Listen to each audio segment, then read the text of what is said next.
देख रहे India TV, आपके साथ मैं हूं मीनाक्षी जोशी।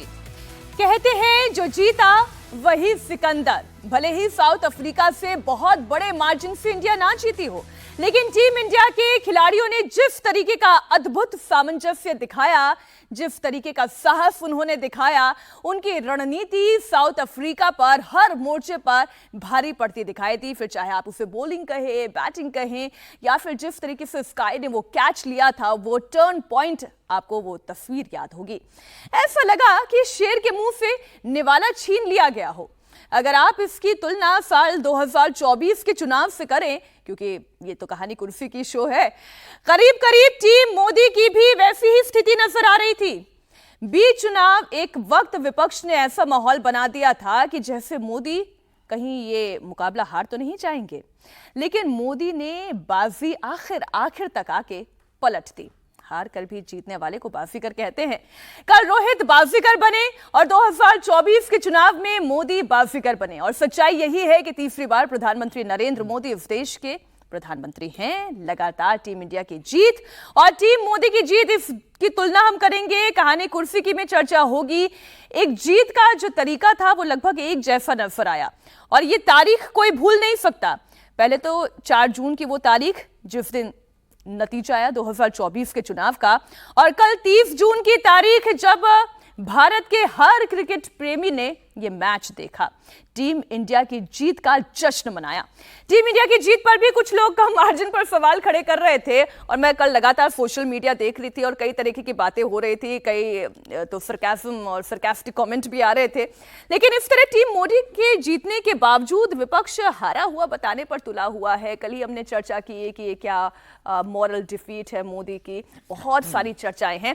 लेकिन सबसे पहले कोई राजनीति नहीं, सबसे पहले बात होगी सिर्फ टीम इंडिया की धमाकेदार जीत की। इस मैच में सस्पेंस था, थ्रिलर था, एक्साइटमेंट था और आखिर तक आते आते एक शानदार अचीवमेंट टीम इंडिया के नाम था।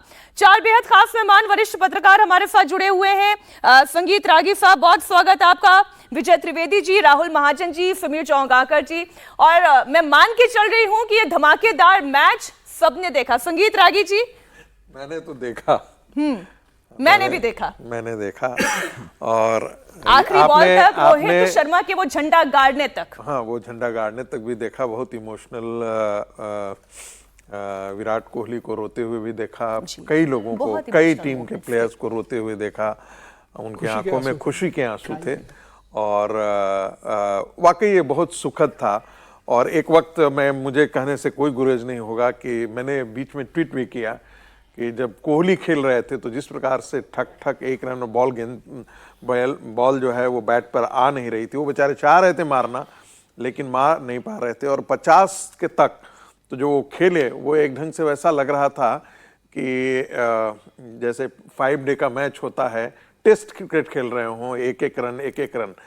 तो आप देखेंगे कि पहली जो शुरुआत हुई उसमें कोहली 3 चौके मारते हैं और 3 चौके मारने के बाद कोहली का बल्ला जो है वो बोलना बंद कर देता है, एक एक रन। लेकिन वो चूंकि T20 की रफ्तार ऐसी है, T20 की रफ्तार इतनी तेज है कि आप उम्मीद करते हैं कि हर ओवर में कम से कम 1 चौके छक्के तो लग ही जाए।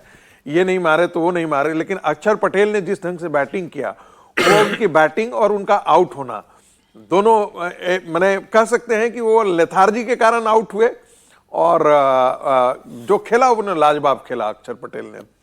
एक समय ऐसा था कि वो पारी अगर उस मौके पर नहीं संभाली होती तो शायद वो स्कोर वहां तक भी नहीं पहुंचता। नहीं, देखिए फिर जब 50 पूरा हो गया तो फिर एकाएक जैसे कहते हैं ना कॉन्फिडेंस, चूंकि इस पूरे सीरीज में आप देखेंगे कि विराट कोहली बहुत अच्छा रन नहीं कर पाए थे। एक बांग्लादेश और एक अफगानिस्तान, शायद दो टीम के खिलाफ उन्होंने अच्छा खेला था, बाकी कहीं भी अच्छा नहीं किया और एक भी 50 तो पूरा ही नहीं किया था। वैसी स्थिति में कोहली को कॉन्फिडेंस लौटा और उसके बाद जो उन्होंने खेला, जो 25-30 रन जो जोड़ा उसके बाद 50 के बाद, वो लाजवाब था। बहुत अच्छे शॉट्स थे, शॉट सिलेक्शन थे।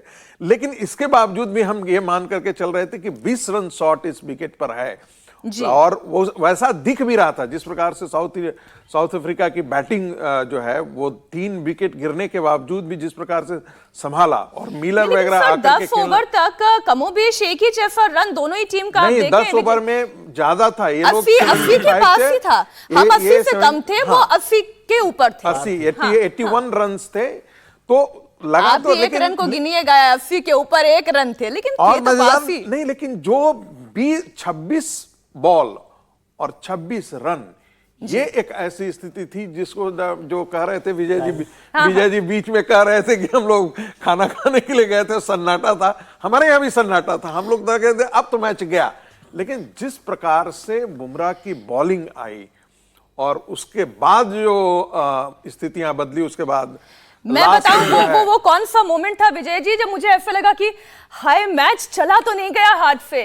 क्विंटन डिकॉक और क्लासन जिस तरीके से साझेदारी निभा रहे थे, बिल्कुल सही, एक एक माला अगर कोई उस वक्त जप रहा होता तो शायद हर भारतीय यही कह रहा था कि भाई इसकी विकेट तो ले लो, अब ले लो।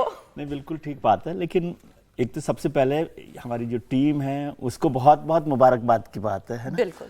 और जिस तरह से खेला, मैं इसलिए थोड़ा सा असहमत हूं जो आपने लिखा कि जो जीता वो सिकंदर। ये जो जीता वो सिकंदर नहीं है, ये सिकंदर जैसी ही जीत है, पूरी लड़ाई के साथ। ऐसा नहीं है कि बाई चांस जीत गए, सारे मैच जीते, बाई चांस नहीं, एक तो सारे के सारे मैच हमने जीते एक भी मैच नहीं पूरे वर्ल्ड कप में एक भी मैच नहीं हारा। और जो कल का मैच था वो पूरी टीम स्पिरिट का, स्ट्रेटेजी का, एक्सपीरियंस का, सब चीजों का एक मेल जोल था।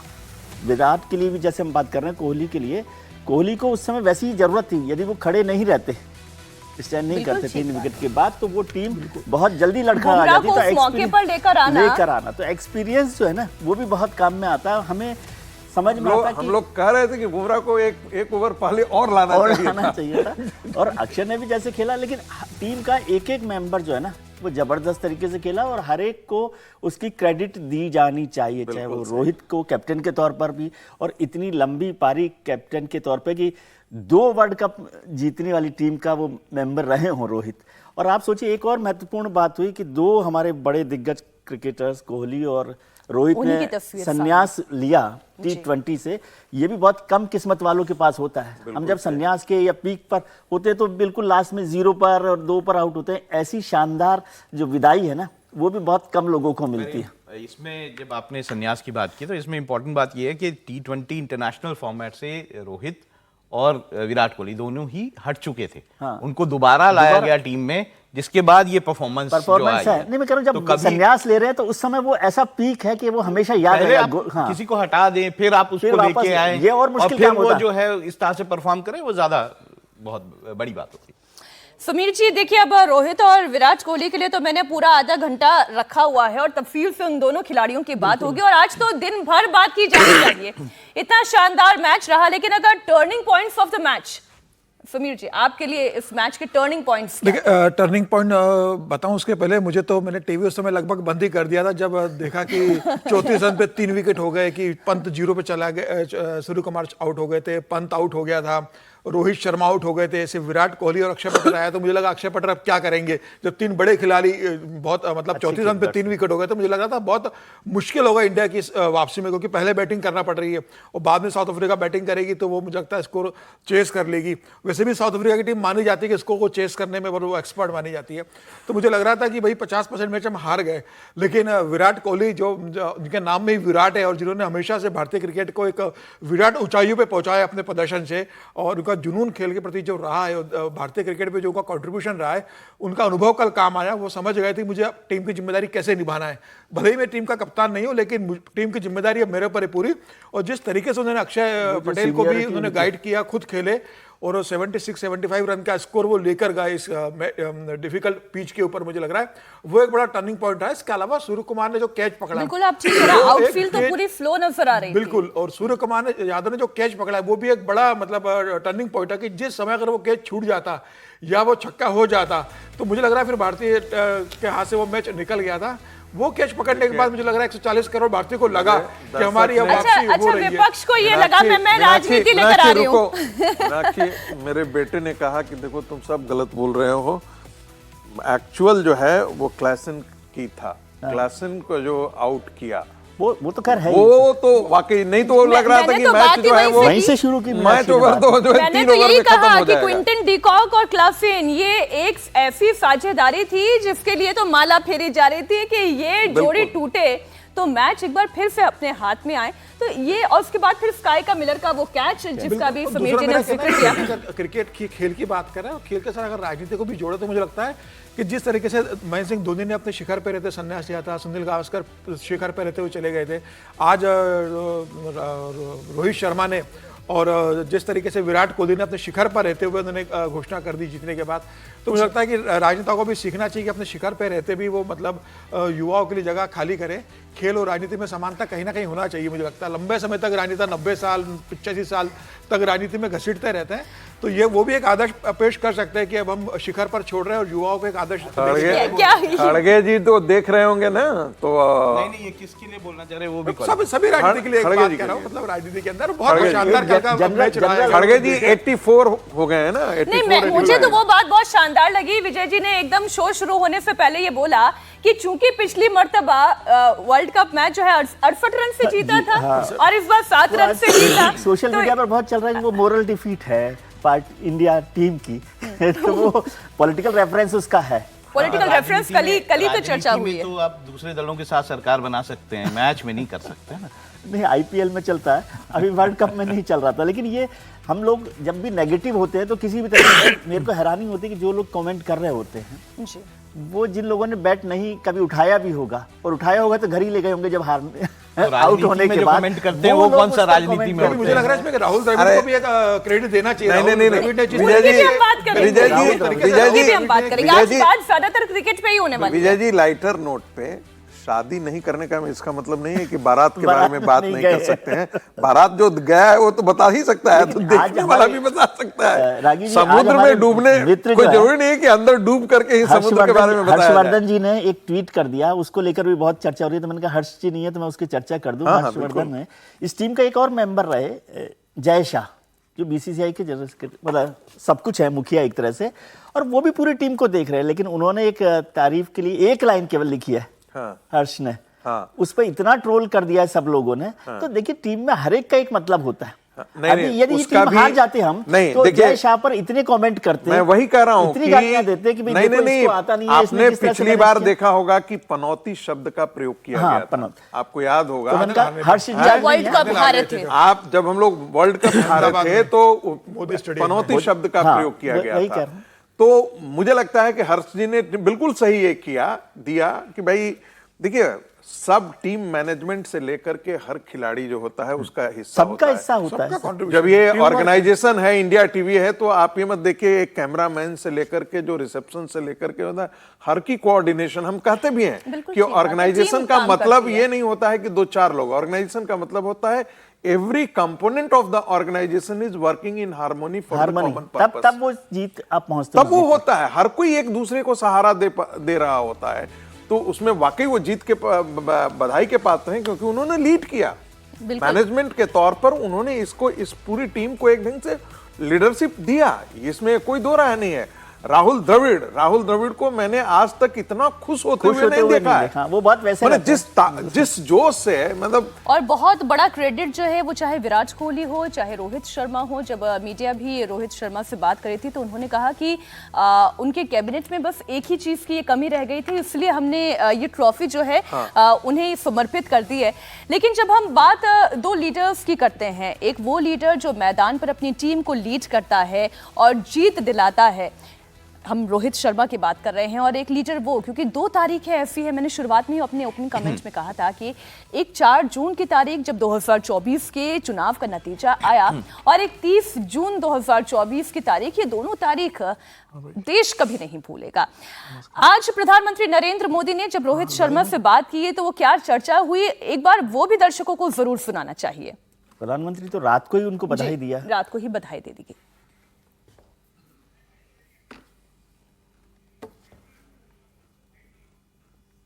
चलिए वो जब तक इसे प्ले करें, लेकिन राहुल महाजन जी आपने तो सुनी है वो बधाई का संदेश जो है, वो मोरल बूस्ट करना, उनकी कैप्टनसी की, उनकी लीडरशिप की तारीफ करना।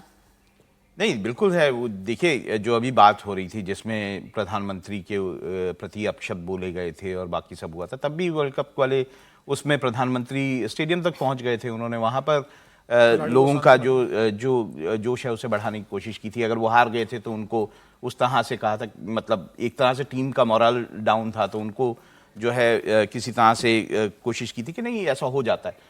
लेकिन इस पूरे मैच में मुझे लगता है जहां हम विराट कोहली की बात करते हैं, जहां हम रोहित शर्मा की बात करते हैं, हमारे ज्यादा बात बुमराह की करनी पड़ेगी, जो कि मेरे ख्याल से जो प्लेयर ऑफ द सीरीज भी बने हैं और जो 15 विकेट लिए हैं उन्होंने।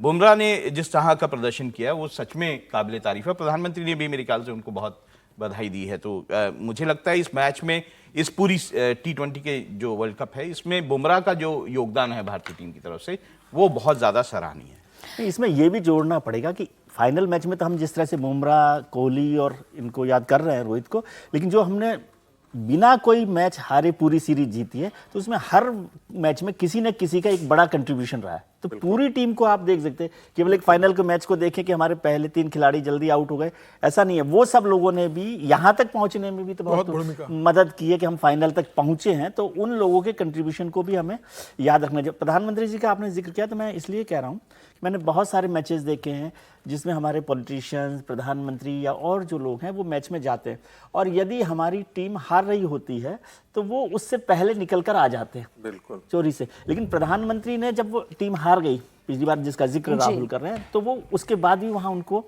मोरल बूस्टिंग के लिए ड्रेसिंग रूम में गए और मोरल बूस्ट करने की तो कोशिश ये भी एक लीडरशिप की क्वालिटी है। जीतते वक्त तो सभी साथ होते हैं। लेकिन देखिए, मुझे लगता है कि 1983 में जो कपिल देव ने वर्ल्ड कप जीता था, उसकी जो खुशी हुई थी, और उस समय तो इतना मतलब मीडिया नहीं था, सोशल मीडिया नहीं था, उस समय पूरे देश के अंदर जो जश्न मना था, मुझे लग रहा है वो खुशी जो पहली बार हुई थी, उसकी अगर इससे तुलना करें, उसके बाद जब धोनी ने 2011 में वर्ल्ड कप जितवाया था, उस समय भी एक पूरा देश के अंदर एक बड़ी खुशी का माहौल था। देखिए, क्रिकेट में तो अगर भारतीय क्रिकेट की अगर बात करोगे तो आज एक बादशाह बन चुका है। अगर आप देखोगे तो जब भी जिक्र होता है वर्ल्ड क्रिकेट का, तो चाहे T20 हो, चाहे वनडे हो, चाहे टेस्ट हो, आज भी देखिए टेस्ट के अंदर वर्ल्ड में दूसरी पोजीशन में भारत है, T20 में फर्स्ट नंबर की पोजीशन पे। तो कुछ अगर आप वेस्ट इंडीज से पूछोगे, ऑस्ट्रेलिया से पूछोगे, न्यूजीलैंड से, किसी से पूछोगे, तो सारे बड़े खिलाड़ी कहेंगे कि भारतीय क्रिकेट टीम पहले या दूसरे में नंबर पर ही आएगी। कोई ये नहीं कहेगा कि तीसरे नंबर पे बाहर हो जाएगी। समीर जी, जब वो वर्ल्ड कप जीते थे ना, तो उसके बाद वेस्ट इंडीज की टीम भारत आई थी, 5-0 से सीरीज को पीट करके गई थी इंडिया को। बिल्कुल नहीं। और तब मार्शल होते थे, होल्डिंग होते थे, गॉर्डन ग्रीनिज होते थे, उनके जो बैट्समैन डेस्मैन हैं।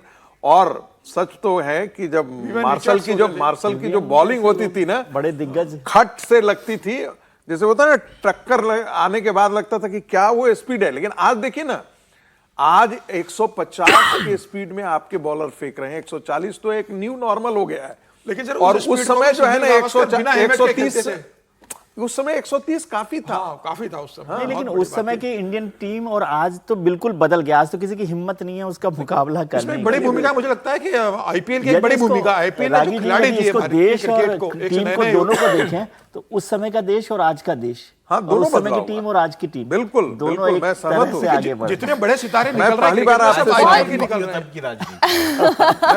सहमत हो रहा हूँ आपसे। देखिए, नरेंद्र मोदी ने जब रोहित शर्मा से बात की, जो बात विजय जी ने कही, बहुत ही खूबसूरत बात है कि हमने ऐसे नेता भी देखे हैं कि अगर टीम हार रही है तो उनके हार से पहले ही मैदान से चले जाएं, और एक नरेंद्र मोदी है जो आगे बढ़कर खिलाड़ियों का कैसे मोरल बूस्ट करते हैं। चाहे वो वर्ल्ड कप में, यानी कि जब ODI वर्ल्ड कप में रोहित शर्मा की ही कप्तानी में टीम की हार हुई थी, और वो भी बहुत इमोशनल मोमेंट था, तब दुख के आंसू थे, कल खुशी के आंसू थे। नरेंद्र मोदी है, प्रधानमंत्री सारे तरह के खेलों में जो है, स्पोर्ट्स में इंटरेस्ट लेते हैं। इसरो चेयरमैन को गले लगा लिया था जब इसरो का उन्होंने जो बातें कही, एक बार मैं फिर उसका स्क्रॉल बाइट आपको बता देती हूँ। क्या कहा है प्रधानमंत्री नरेंद्र मोदी ने जब रोहित शर्मा से बात की? देखिए, अजय भारत की बात हो रही है, उनकी टीम लीडरशिप की बात हो रही है, रोहित शर्मा की बात हो रही है। इस भव्य विजय के लिए सभी देशवासियों की तरफ से बहुत बहुत बधाई। आज 140 करोड़ देशवासी आपके इस शानदार प्रदर्शन के लिए गर्व अनुभव कर रहे हैं। खेल के मैदान में आपने वर्ल्ड कप जीता, लेकिन हिंदुस्तान के हर गांव, गली, मोहल्ले में आपने कोटि कोटि देशवासियों का दिल जीत लिया। और ये टूर्नामेंट एक विशेष कारण से भी याद रखी जाएगी। इतने सारे देश, इतनी सारी टीमें और एक भी मैच हारना नहीं, ये छोटी उपलब्धि नहीं है। आपने क्रिकेट जगत के हर महारथी, उनके हर बॉल को खेला और आपने शानदार विजय प्राप्त करते रहे। एक के बाद एक विजय की इस परंपरा ने आपके हौसले को तो बुलंद कर दिया, लेकिन इस पूरी टूर्नामेंट को भी रसप्रद बना दिया, रोचक बना दिया। आपने शानदार विजय प्राप्त की है। मेरी तरफ से मैं आपको बहुत बहुत बधाई देता हूं, बहुत बहुत शुभकामनाएं देता हूं। विजय जी, किसी भी कमिटमेंट के पीछे कंडीशन एक ही होती है कि आप वो काम करना चाहते हैं और फिर लगातार उसके लिए अथक प्रयास करते हैं, फिर चाहे कितनी भी on ground of ground sledging हो रही हो। आजकल सोशल मीडिया का जमाना है। रोहित शर्मा को कितनी बार न जाने टारगेट किया गया, लेकिन उन्होंने ये बता दिया, जता दिया कि कैसे कप्तानी की जाती है। कोई शक नहीं इसमें। जिद और जुनून जो है ना, वो सबसे इम्पोर्टेंट चीज़ है। गालियाँ देने वाले लोग कई बार उस जिद को और ताकत देते हैं। मैं इसको नेगेटिव तरीके से नहीं लेता। जो लीडर होते हैं, जो कैप्टन होते हैं, जो विजेता, वही लोग बनते हैं जो उन गालियों को, उन पत्थरों को है ना, अपने लिए पहाड़ बनाने में काम में लेते हैं और उस पहाड़ पर चढ़ जाते हैं। वही रोहित ने दिखाया। हम लोग यही करते हैं ना, एक बार विराट भी आउट हो जाए तो फिर हम लोग, अभी मैं देख रहा था कुछ दिनों से ये मीम चल रहा था कि यदि आपने क्रिकेट का मैच 5 मिनट नहीं देखा है तो फिर आप विराट कोहली के साथ मैच देखते हुए मिलेंगे। अच्छा, कि मतलब वो जल्दी आउट हो जाते हैं। तो वो इस तरह की हम लोग जिस तरह की सोशल मीडिया पर चर्चा करते रहते हैं, लेकिन वो जो जिद है ना, फिर इसको वही पॉलिटिक्स के साथ आप जोड़कर देखिए कि आज की पॉलिटिक्स में कोहली को या रोहित शर्मा को जितनी गालियां मिलती है उतनी प्रधानमंत्री जी को भी मिलती रही है। गालियों को ताली में कैसे गालियों को ताली में कैसे तब्दील ना करना है, यही नेता की या लीडर की खासियत होती है। और वही बड़ा लीडर बन पाता है। वो 3 बार में हैट्रिक लगाए, वो 2 बार चैंपियन बने, हर मैच को जीते। और रोहित शर्मा के संग तो बड़ी बात है कि देखिए, अभी सिर्फ 40 दिन पहले रोहित शर्मा को मुंबई ने क्रिकेट टीम के कैप्टन से हटा दिया गया था। जिस तरीके से वहां पर हार्दिक पांड्या को कैप्टन बना दिया गया था, मुंबई इंडियंस प्लेऑफ से बाहर हो गई थी, मतलब क्वालिफाई भी नहीं कर पाई थी। जिस बुरे दौर से गुजरी, रोहित शर्मा पूरे मैच के अंदर अपसेट रहे थे, जिस तरीके से उनका ट्रीटमेंट किया गया था, वही रोहित शर्मा अपने कैप्टनशिप में भारत को वर्ल्ड कप जिताते हैं। तो बता रहा है कि भाई वहां पर वो प्रदर्शन नहीं कर पाए, उन्हें कैप्टन से हटा दिया गया, लेकिन भारतीय टीम का जब नेतृत्व उन्होंने किया तो भारतीय टीम को उन्होंने पदक दिलवाने में बड़ी भूमिका निभाई है। और मुझे लगा सारे खिलाड़ियों की अपनी अपनी भूमिका रही है, लेकिन रोहित शर्मा और विराट कोहली 2 ऐसे खिलाड़ी रहे। लेकिन निश्चित रूप से विराट कोहली और रोहित शर्मा की हमें अगले मैचों में कमी खलेगी। सबका एक समय होता है, एक समय के बाद सबको जाना होता है। लेकिन जैसे धोनी की अभी भी याद आती है कि अगर धोनी टीम में रहते तो धोनी का कोई लोग याद करते हैं। हालांकि अभी हम आईपीएल में धोनी को देखते रहे, हो सकता है जो धोनी की लेगेसी है वो तो मतलब बहुत ही शानदार है। Champions trophy, world cup ODI, T20 world cup, वो क्या उनके कैबिनेट में नहीं है। हर वो जो कहते हैं शिखर ट्रॉफी है वो उनके पास है। तो यहाँ धोनी की तो खैर क्या है, हम तुलना करें, लेकिन कल के मैच की और जो अभी खिलाड़ियों की क्षमता की बात होती है, उनके मेंटल पावर की बात होती है रागी जी, वही एक अच्छे लीडर के अंदर क्वालिटी होती है कि आप कैसे गाली को ताली में तब्दील कर देते हैं, कैसे आप पर पड़े हुए पत्थरों को आप पहाड़ बनाकर शिखर पुरुष बन जाते हैं। क्या यही रोहित शर्मा और नरेंद्र मोदी की, क्या मैं तुलना कर सकती हूँ? देखिए, तुलना तो मैं नहीं करूंगा दोनों में। नरेंद्र मोदी की ये बात जरूर है कि नरेंद्र मोदी को यदि आप देखेंगे कि गालियां जितनी, मुझे नहीं लगता है कि भारतीय राजनीति में किसी को भी इतनी गालियां और इतनी जलील करने की कोशिश की गई हो जो 2002 के बाद नरेंद्र मोदी हुआ।